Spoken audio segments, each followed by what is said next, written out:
I'm here with Richard at Palisades Kitchen and Bath, and we're going to ask him what are the top 3 things or the first 3 things you should do if you're going to do any sort of remodeling with your kitchen or your bath in your house. Well, in an order of 1, 2, and 3, the most important thing I think for any homeowner to first come to terms with is what is your budget going to be?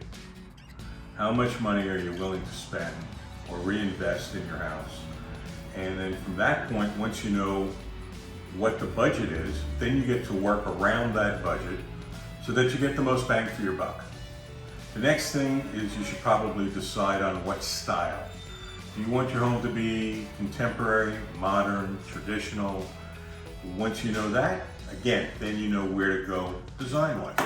Makes sense. And then the last thing that you want to take into consideration is a time frame.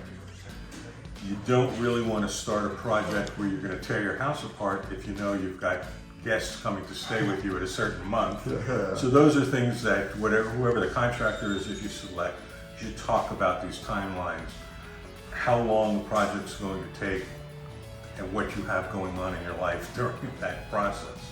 And then we got to call Palisades Kitchen and Bath. Then you have to call here, and we have to sit down and have that serious conversation. Yeah.